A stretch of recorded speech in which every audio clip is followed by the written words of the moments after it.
Greetings and salutations, everyone. My name is Andrew Kirchhoff, and welcome to my YouTube channel. Today, we're talking about my Week 14 waiver wire targets for the 2019 fantasy football season. On today's episode, we're going to be talking about some waiver wire targets at the running back, wide receiver, tight end, quarterback, and defensive positions going into Week 14. As we all know, Week 14 is typically the first round of the fantasy football playoffs, and if you are not lucky enough to have already gotten a first or second seed in your league and you will be competing this week, these waiver wire targets are extremely important to potentially helping you win this week and going forward, be contributors to your team. So before we begin, let me remind all of you, if you haven't yet already, click that subscribe button, join the community. I know we're almost near the end of the 2019 fantasy football season, but if you want more content, click that subscribe button, join the community. Also, don't forget to click the bell notification button to stay up to date on my latest content. And if you like today's video, don't forget to click the like button. Really do appreciate it. Hey guys, how's it going? I hope everyone's doing well. Hope everybody's Thanksgiving holiday weekend was beautiful. Hope everybody had a good fantasy weekend. So, really quickly, before we begin, as we typically do, let's talk about some news around the National Football League because there was a lot that kind of transpired this week in terms of players either getting injured, replaced, or having some breakout performances. Starting off with number one, I wanted to mention, so Nick Foles has officially been replaced and benched for Gardner Minshew after another struggling performance this past week against the Tampa Bay Buccaneers, where the offense just really could not get it going. And they obviously relieved him of his duties. In that game, Gardner Minshew came in, looked good, scored a touchdown, and it is official. Nick Foles will be benched for Gardner Minshew. Does that affect the value of the wide receivers around? I don't really think so. From what we saw, when Gardner Minshew was the quarterback, for majority of the season, a lot of the production was going to Chark or Conley, not very much D.D. Westbrook that we saw yesterday with the combination of him. But hopefully everybody is staying status quo. Hopefully none of the values of these players diminish because of Gardner Minshew, because they have a lot of good matchups coming in the next coming weeks. So hopefully we'll see a little bit better production because the efficiency of Gardner Minshew in the starting lineup. So that's hopeful. Moving on. In terms of other news, TJ Hawkinson, tight end for the Lions. He is on the injured reserve. He is out for the season. Unfortunate injury, but happens to the best of them. At this point, relieving a guy like this is not a big deal considering they are not in playoff contention. They are not playing for playoff contention. At this point, they're just going to shut down all their players that are injured, and they're just going to, approach it. Just trying to win the next game, but we'll see what happens. Chester Rogers, wide receiver for the Indianapolis Colts, fractured his, I think it's patella, something with his knee. Season ending, he's done. As you saw from the production of Zach Pascal yesterday, having over 100 receiving yards, a bunch of targets. I think it was 10 targets, 7 receptions. Had himself a very good game. I mean, with the absence of a T.Y. Hilton in that offense, there's got to be someone to catch the ball. So we'll talk about that in a little bit. Other than that, going into Week 14, we have John Ross coming back from his broken clavicle, so he should be good to go. He will be active this week in Week 14, so that helps Andy Dalton's potential value, and the offense, kind of spread the field a little bit more. So that's pretty much it in terms of news that is present as of right now. For going into Week 14, let's start off. Let's talk about some running backs, shall we? Starting off with my number one running back waiver wire target going into Week 14, we have Derrius Guice. Now, again, Derrius Guice is probably already owned in your league. If you play in a 12-team league, Derrius Guice, there's no way that he is available. But yet, and again, as of right now in Yahoo, he is only owned in 50% of fantasy leagues. That is that's a pretty low amount. Just coming off of an incredible performance, 10 carries for 129 yards, 2 rushing touchdowns, got some work in the passing game, all while he had less rushing attempts than Adrian Peterson, who had 13 rushes for 99 yards and a touchdown. This running attack absolutely destroyed the Carolina Panthers and led the Washington Redskins to another victory this season, which is good for their morale, but it's even better for Derrius Guice. Like we mentioned a couple weeks back, he is eventually going to take the job. And he took steps forward this week and kind of ensuring that he is the starting running back of this team going into the future. As of right now, in terms of his schedule upcoming, you get to play against the Green Bay Packers next week, then the Eagles, then in Week 16 against the New York Giants. The Green Bay Packers matchup and the New York Giants matchup are obviously the far more favorable ones. I don't really want to play Derrius Guice against the Philadelphia Eagles, but then again, still pretty good matchups, 2 out of 3 that are favorable. All right, let's go ahead and move on. Let's talk about the next waiver wire target going into Week 14. It's Darwin Thompson. Now, you may be thinking, haven't I heard of Darwin Thompson? That's absolutely correct. Darwin Thompson was the hype all offseason with Damian Williams having that hamstring injury and whether or not they were going to really run with the rookie or give somebody else an opportunity in this backfield in Kansas City. Obviously, then after, we had LaShawn McCoy coming to town. We had Darrell Williams start taking starting snaps. And eventually, Darwin Thompson, the rookie, disappeared. Now, this past week, unfortunately for Damian Williams, he's still dealing with that rib injury that he sustained on Monday Night Football in Mexico City. He's still dealing with that. He did not practice last week, or he did not participate in Sunday's game. Now, Darrell Williams, who was taking majority of the rushing attempts, had a non-contact injury. I think his season is over from what I saw. It hasn't been confirmed yet, for me at least. I mean, I'm looking at reports, but hasn't been confirmed. But I'm thinking it's a torn Achilles, and I think he's done. If that's the case, and we have an injured Damian and Darrell Williams in this backfield, we have LaShawn McCoy, who only ran the ball 5 times last night. And yes, he scored a touchdown, but he only ran the ball 5 times for 10 yards. I had 3 receptions for 20. Okay, no big deal. But Darwin Thompson came into the lineup and quite frankly, dominated the rushing work. He had 11 rushing attempts, and going forward, there is a possibility that 11 rushing attempts, 44 yards, 4.4 yards per carry, had himself a rushing touchdown. There's a potential that Darwin Thompson for the rest of the season could be in the rotation and potentially be the early down back, running the ball early for this lineup, and potentially, because we know how athletic he is, be a receiving threat as well for this team, and potentially, run away with this job. We'll see how that works, but as of right now, going into next week, I kind of want to have Darwin Thompson on my roster because of the potential of having the value of the running back in that lineup. It's immense. All right, moving on. Let's talk about number 3, Patrick Laird. Okay, so here's the thing. Patrick Laird, Laird, I don't know. It doesn't matter. I think it's Laird, yeah. He plays for the Miami Dolphins, and if you guys watched any of that Miami Dolphins game, playing against the Philadelphia Eagles, it's unbelievable what the Miami Dolphins were capable of doing up and down the board. I mean, they were absolutely incredible. Now, here's the thing. Patrick is not, not a single running back this season has been productive for the Miami Dolphins. It is not a surprise, but then again, there is some value here for Patrick because of the fact that he is a receiving back. And if we go back to a couple weeks back in Buffalo, the guy got a lot of work late in the game as this team was trying to storm back and mount a comeback. This past week, with Kalen Ballage going down with injury, there's a potential that the starting running back job is wide open for him, and that is a starting running back for this team. And looking at their upcoming schedule, you have the Jets, you have the Giants, and then you have the Cincinnati Bengals. Those 3 games are extremely easy. And to tell me that having a starting running back on this Dolphins team playing in those 3 matchups is not valuable would be a mistake. So I personally believe picking up a guy like Laird, I don't know. I probably should have figured it out by now. But as of right now, having a guy like this on roster as a backup running back, potentially go in, if anything, insurance policy in terms of injuries happens, I think it's really valuable. He got goal line rushing attempts. He got work in the passing game. He's being moved around the formation. Even though he's number 42, he's not a fullback. He's a running back, and he's playing pretty decently for this offense that is, raging and scoring 37 points on a Philadelphia defense. I didn't anticipate that happening. When Ryan Fitzpatrick comes out and throws a pick on his first drive, you're thinking, this game's over. It's over. They're going to just, get blown out 34-10, something like that. Nope. This team raged on. They came back. They have a lot of pieces.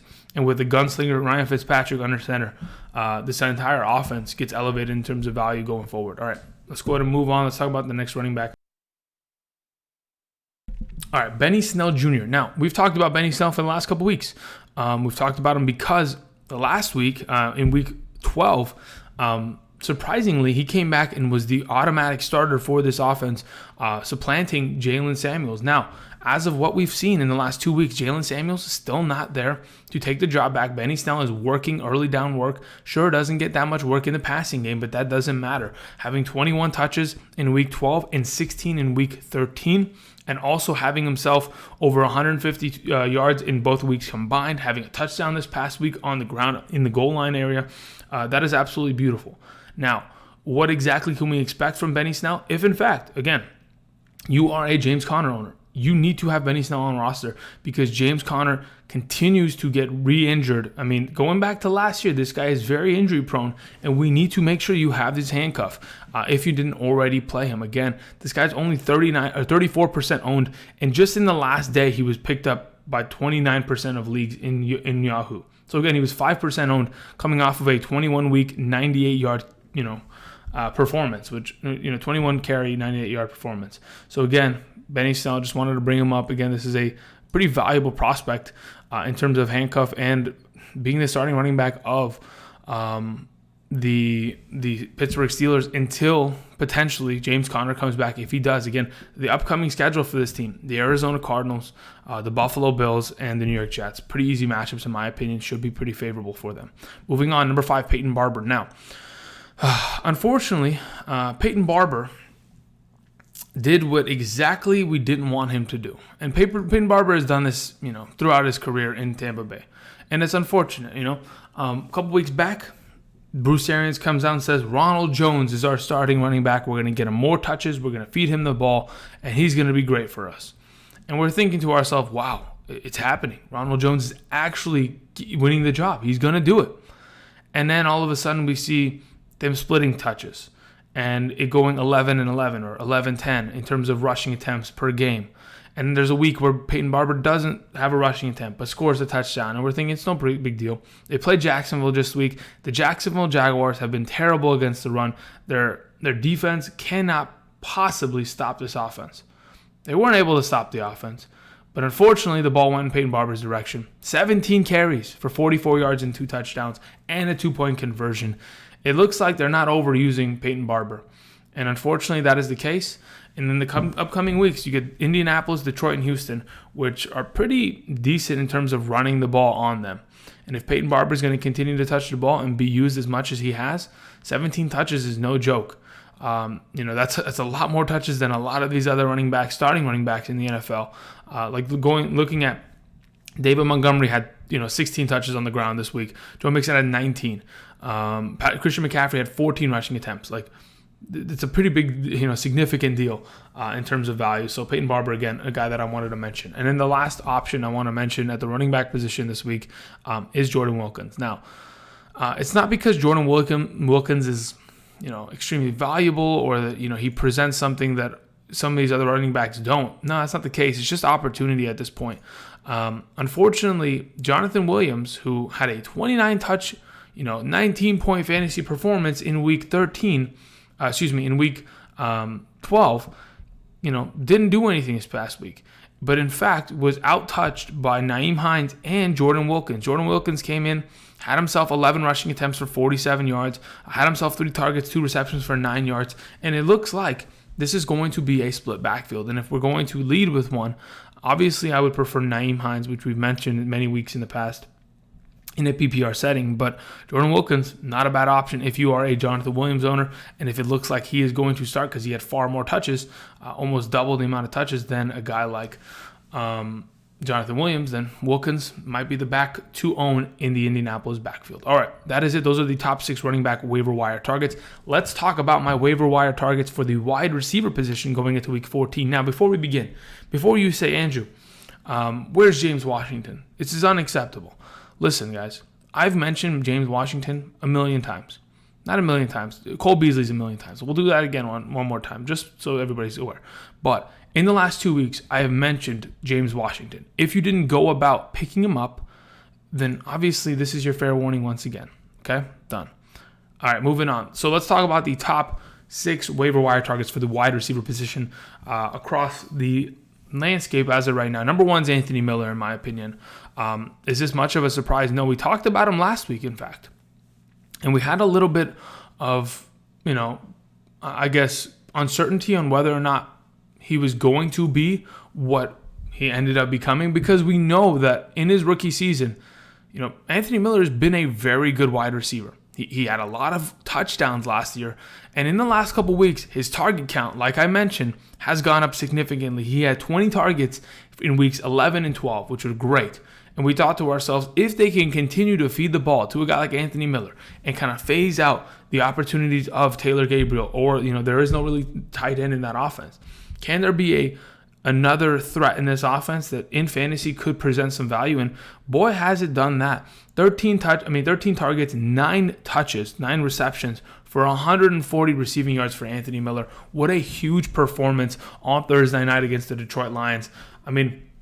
Anthony Miller, as of right now, going into this week's matchup, sure, Dallas, they're not a joke. They look like a joke, to be honest. But in terms of their secondary, they can play well. But in the upcoming weeks, they have Dallas and Green Bay and then Kansas City, which are not that bad of matchups. And when you're getting nearly 10 targets per game on average in the last month of the season, it looks to me like Anthony Miller is a guy that needs to be picked up. Only owned in 14% of leagues. Again, it's too easy, and a guy that I honestly think you should be picking up this week. Moving on, number 2, Robby Anderson. Now, Robby Anderson is owned in far more leagues. That is for certain. He's owned in 58% of leagues. But, again, Robby Anderson in the last couple weeks, like we mentioned last week, is getting more targets, getting more usage in the offense, and their upcoming schedule is not that bad, in my opinion. This coming week, playing against Miami, and in the last 2 weeks has had over 13.5 fantasy points per game scored.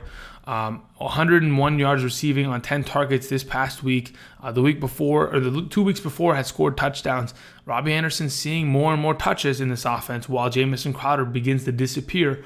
And this offense, they struggled against the Bengals this past week, but I think Robby Anderson going forward, especially against Miami, should be an easy play, in my opinion. Moving on, number 3, Sterling Shepard. Now, again, Sterling Shepard and Darius Slayton, both very good receivers. Is one of them greater than the other? I personally think in terms of opportunity, in terms of targets, it's going to be Sterling Shepard. Why? Because he is the number 1 wide receiver here, and he has been, and he probably has a little bit more, or at least the quarterback has a little bit more comfort with him. The last week, obviously, 9 targets, 5 receptions was great. Only 15 yards. That wasn't, the hallmark of the week. But at least he had a lot of snap percentages and saw a lot of targets. This past week, in a heavy snow game, in which people shouldn't be passing the ball, but they did heavily. He had 7 targets, 3 receptions for 40 yards and a touchdown. Again, going into the upcoming weeks, Philadelphia this upcoming week is a fantastic matchup, and especially if Golden Tate's going to miss with that concussion, Sterling Shepard's going to have more value. But besides that game, week 15 and 16 plays against Miami and then the Washington Redskins, which is absolutely a matchup or matchups that I do not want to miss, and I think Sterling Shepard could have a lot of value going into those. Moving on. All right, guys, this is the final week, and I wanted to make sure that we did this. This is the final week I'm talking about Cole Beasley because, to be honest, Cole Beasley is one of the best wide receivers in the game right now. He is a top 24 wide receiver in half-point PPR scoring formats. If I had told you that was going to be a possibility before the season started, you wouldn't have believed me. But Cole Beasley is balling out as of late and is continuously putting up a great amount of points for his owners. This past week had 20 fantasy points, and it was a huge revenge game like I was mentioning. Last week, during waiver wires, I was like, Cole Beasley's going to have the revenge game against the Dallas Cowboys, and he did. 110 receiving yards on 7 targets, 6 receptions, had himself a touchdown, and is continuously being very valuable in the last 2 weeks, 16.6 and 20 fantasy points. Gets to play against Baltimore. Sure, that is a tougher matchup, but I really do believe Cole Beasley, because of John Brown being potentially shut down by the corners of the Baltimore Ravens, is going to continue to have more value than Pittsburgh, than New England. This team is looking to try to make big playoff run, and I think Cole Beasley's a big part of this offense. 32% owned, not enough. Moving on, Russell Gage. Julio Jones, as many of us know, missed Thursday's game with that shoulder injury, the AC joint sprain. And like we mentioned during the live stream on Thursday, if in fact he was going to go down, you go and you pick up Gage because he has seen a lot of targets in this offense, and he could potentially be someone that can fill in on short notice and be of service to your team. Now, was he exactly that? No, he wasn't the greatest play this week, but he kind of was. Thinking of his target counts, and where the heck is Russell Gage? There he is. Thinking of his target counts in the last couple weeks, outside of that touchdown he got late in the game, which really saved his week, he's been pretty good. 19 targets in the last 2 weeks, 13 receptions, over 125 receiving yards, has himself a receiving touchdown in this past week's game. In the upcoming matchups, Carolina shouldn't be that bad. San Francisco's tough, but then Jacksonville week 16. Again, if Julio is going to be out for a while, Russell Gage, obviously, outside of Calvin Ridley, not a bad option for this offense. Moving on, the last option I wanted to mention, Zach Pascal. Again, Chester Rogers is out for the season. I don't know if Devin Funchess is coming back. Eric Ebron's gone.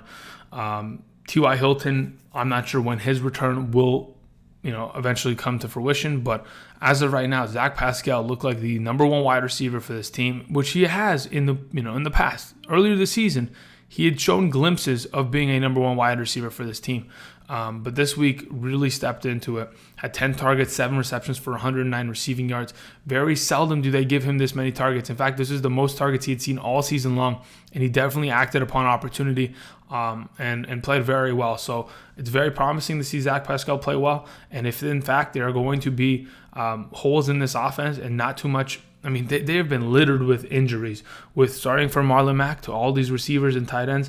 It's been tough for this team. And then, Jacoby missing weeks because of the MCL. This offense is definitely taking a hit, but Pascal could be the guy that we should look for, especially if T.Y. Hilton's not coming back in week 14. Looking at their upcoming matchups, the Indianapolis Colts get to take on Tampa Bay this coming week, then New Orleans, then Carolina. Those are 3 very favorable matchups, all NFC South teams that really promote shootouts, in my opinion. So Zach Pascal could be very good. Moving on, let's talk about tight ends as of right now. Starting off with my number one, a guy on the thumbnail, Jack Doyle. Like I was just mentioning, Zach Pascal, we talked about all the injuries that have taken place in Indianapolis and have really hurt this team. Again, they play against Tampa Bay, the New Orleans Saints, and then the Carolina Panthers in the next 3 weeks. And I truly do believe a guy like Jack Doyle, who saw some work this past week, was very good in fantasy. A guy that instantly pick up and play and is going to continue to be a top 12 tight end in fantasy. I mean, again, 11 targets, 6 receptions for 73 yards and a touchdown. I literally was mentioning that last week. We saw Eric Ebron and Jack Doyle every week, each of them get like 4 or 5 targets. If you could combine their values together and give somebody 10 targets at a singular tight end position in an offense that loves to target the tight end position so much, you're going to have value. And boy, is that exactly what we found here with Jack Doyle. It's absolutely fantastic, and hopefully going forward should be good. Moving on. If in fact, Tyler Higbee, was it a huge surprise that he had a pop-off game? No. Because they played Arizona. But at the same time, Tyler Higbee is not that good of a tight end. He is not that good. But the coverage and the defense of the Arizona Cardinals cannot, for the life of them, stop the tight end position. It is unbelievable. And to be honest, it kind of presents a little bit of an opportunity for Tyler Higbee to continue on in the coming weeks and in the coming matchups. If we look at the teams that they play, Seattle, Dallas, and San Francisco, in the next 3 weeks, if in fact Gerald Everett is going to miss, the Seattle Seahawks give up the 4th most points to tight ends. The Dallas Cowboys give up the 8th most points to tight ends. Those 2 matchups are actually quite viable for a guy like Tyler Higbee to potentially be a guy you could pick up and play in these coming, if Gerald Everett is out. So we'll bring that up. He had a pretty big performance, 7 for 107 yards and a touchdown. Again, this was a product of the entire offense as a whole for the Rams, just improving. Kupp played well. Robert Woods was, one of his best performances I've seen him do in a long time, maybe since last year, beginning of last year. And then, Brandon Cooks, AFK, and then we had Todd Gurley play well. So again, this was a product of the offense as a whole being great. But again, if they can continue on playing against Seattle, they typically play well against them. Higbee could be of value. Moving on, Gesicki, Mike Gesicki, the number 2 tight end on the week. Again, with their upcoming schedule, like I mentioned, for the Miami Dolphins, the Jets, the Giants, Cincinnati Bengals. This is a guy that in the last month, or since week 6, has seen more and more targets with the 100% establishment of Ryan Fitzpatrick in this offense. Because Fitzpatrick is here, he is going to feed Gesicki. In the last 5 weeks, 6, 6, 6, 7, 7. Those are his target counts. They have led to a pretty good amount of yards. Has also led to 3 10-plus point fantasy performances. And to be honest, this upcoming schedule, couldn't ask for anything better. Gesicki, another good option. Moving on, Dallas Goedert, number 4. With the injury, the hamstring problem that Zach Ertz is facing as of right now, the opportunity for Dallas Goedert really just continues to rise.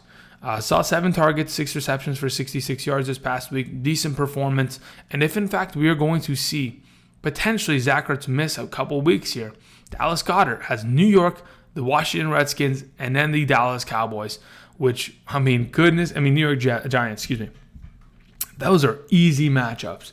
And when we know how much this offense loves to target the tight end position, I'm not going to let someone else take Dallas Goedert when I can pick him up and play him in these 3 matchups and find a lot of fantasy relevance from him. So that should be fun, and I think he's a great waiver wire pickup. Moving on, number 5, Ryan Griffen. Again, I bring up Griffen because, sure, he didn't play well this past week in terms of total fantasy points, but he had 7 targets, 5 receptions for 30 yards. Eventually, those amount of targets, those amount of receptions, that opportunity is going to lead to success, like we've seen in the weeks past. So again, stick with Ryan Griffen. He is not that bad and should be good going forward. In my opinion, the last option I wanted to mention is Vance McDonald. Now, Vance McDonald isn't a great tight end. He hasn't been fantastic this year. Obviously, the quarterback situation is tough, but they get to play against the Cardinals this week. And if we learned anything all season long, is you play tight ends against the Cardinals. So I'll leave that there. Moving on, let's talk about quarterback, shall we? Starting off with my number 1 quarterback pickup on the week, it's Ryan Fitzpatrick, and it's not a surprise. The gunslinger is absolutely Fitzmagic at this point. He was the number 3 quarterback in 6-point per passing touchdown league, 365 passing yards and 3 passing touchdowns. Pretty incredible in my opinion. I think just looking at his last couple performances, 5 touchdowns in the last 2 weeks, plays the Jets, the Giants, and the Bengals. I'm picking him up, and I'm potentially playing him this week. If, in fact, the weather conditions aren't a problem in New York for the next 2 weeks, I'm kind of down with playing Ryan Fitzpatrick if, in fact, my quarterback play has not been as stable as I wanted it to be in the last couple weeks. Anyway, moving on. Number 2, Sam Darnold. I know Sam Darnold was terrible. That is a given. There is no arguing against that, but Sam Darnold plays Miami this week, and if we've learned anything, Miami Dolphins, it should be easy. I know he's considered questionable right now. He got his foot stepped on. I think he's dealing with some ankle sprain. It's not a big deal. He's going to sit in the pocket. He should be fine, and I think a guy like Sam Darnold should be trusted. Moving on, number 3, Ryan Tannehill, having another pretty good performance, 2 touchdowns, 0 interceptions against Indianapolis, plays against Oakland and then Houston, then New Orleans. That playoff schedule very favorable, except for the New Orleans matchup in Week 16. I like the next 2, matchups. Oakland and Houston should be pretty decent for, especially a team that is looking to try to make the playoffs. Again, he's only owned in 39% of leagues. Go pick him up if you need. Also, moving on, another guy that in the fantasy playoffs in weeks 15 and 16 is very viable, Daniel Jones. Daniel Jones, obviously, a lot of people are looking at the fact that he fumbles a lot or turns over the ball way too often. But as of right now, playing against the Miami Dolphins and the Washington Redskins in the last 2 weeks of your schedule, that could be a fantasy playoff winner from the performances of potentially Daniel Jones. If Evan Ingram comes back, if Golden Tate comes back, he could be a great producer for this offense as a whole. Moving on, Andy Dalton in the next couple of weeks. Again, like I mentioned earlier in the video, John Ross returns. If we somehow get A.J. Green to peep his head, he's like the gopher and when we're trying to figure out if we have 4 more weeks of winter or whatever, I don't know, Groundhog's Day. If we get A.J. Green to come back and we have Andy Dalton, who played well, surpassed, I think he broke the franchise record for most passing touchdowns on the team in team history, had a decent game. He wasn't terrible, but he wasn't great either. But the Cleveland matchup, and then the Week 16 Miami matchup, that's not terrible. Week 15 is New England. Don't really want to touch that. But again, Cleveland matchup could be pretty decent for a guy like Andy Dalton. Moving on, Gardner Minshew is the last option on today's video because, again, like I mentioned when I was talking about the news, Gardner Minshew, Nick Foles, whoever it ends up being, the schedule is very favorable in weeks 15 and 16. And to be honest, in week 14 is not that bad. Playing Chargers, then Oakland, then Atlanta. I'm pretty down with that, to be honest, and I think that could be a pretty decent slate of games for this offense. All right, moving on, let's talk about defenses before we close out today's video. Again, let me remind you, if you haven't yet already, click that like button if you like today's video. If you're sitting here watching, I appreciate that a lot. All right, moving on. We have the number 1 defensive waiver wire pickup on the week, the Tennessee Titans. The Tennessee Titans have been incredible on defense. Special teams, they have gotten it done in the last couple of weeks. They're not really slowing down. This coming week, they play against the Oakland Raiders. And from what I've seen, the Oakland Raiders do offensively in the last 2 weeks, they have just been completely dominated. They have scored, very little amount of points, unless we're talking about garbage time, fourth quarter. They have averaged about 3 points per the first 3 quarters of each of the last 2 games. And you cannot tell me a defensive-minded head coach that the Tennessee Titans have is not going to come in and absolutely, re-emulate the performances of the Kansas City and New York Jets defense, which in all honesty, they are not as talented as the Tennessee defense as it currently stands. So they're a pretty good option in my opinion against Oakland. The Green Bay Packers play against the Washington Redskins. I think there is always a potential that quarterback will make mistakes and in fact, potentially get sacked because the offensive line isn't great. They were successful this past week because of Carolina's terrible run defense, and I think Green Bay knows that they're going to be able to clamp up and they'll be fine stopping the run there. Moving on, the Kansas City Chiefs, a defense that is far better than we give them credit for every single time they play, because of the fact that Kansas City Chiefs are so good in terms of stopping the pass, because people want to run the ball on them. From what I've seen from the New England Patriots, who they play this coming week, the New England Patriots do not trust Sonny Michel anymore. They're done with him. They gave the ball to James White far more on the ground. James White had the best performance of his career, from going from 0.4 fantasy points to 33.4 fantasy points. It's incredible. But regardless, I think Kansas City could be a team that we could potentially trust if, in fact, it's a weather game. And they're trying to stick it to the Patriots, who just took an L to the Houston Texans. Moving on, the Philadelphia Eagles. I know that they were terrible, but the Eagles are not that bad of a defense. They truly are not, and they will have to prove it this coming week against the New York Giants on Monday Night Football this following Monday. I know this is a Monday video. Tonight's game is the Seahawks versus the Vikings, but I'm talking about the following Monday against Daniel I Fumble Too Much Jones. Moving on, the Carolina Panthers. Carolina Panthers pass rush will get after defenses. They can certainly do that. But obviously stopping the run is not something that they're looking to try to fix anytime soon. They play against the Falcons. The Falcons have not been a good running team, and they have been terrible in terms of protecting Matt Ryan. If in fact they can go ahead and do so, they could potentially stop him by bringing a lot of pressure, getting in his face, and being a decent matchup this week. The last defensive option that I wanted to mention, the Cleveland Browns. They play against the Andy Dalton-led Bengals. If in fact this team somehow manages to figure it out defensively, they could figure it out. But I'm looking at a bunch of these other matchups and I'm thinking, who do I really trust defensively that is not already widely owned in fantasy? Not really much else. So I'm a little sketched out about it, and therefore that will be the last of the waiver wire suggestions. Thank you everybody for watching. Hopefully this video helped you guys out as we approach the fantasy football playoffs.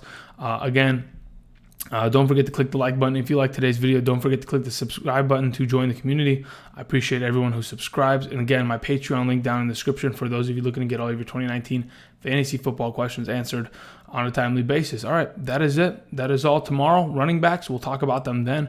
And until then, I appreciate it, and I'll talk to you guys later. Peace.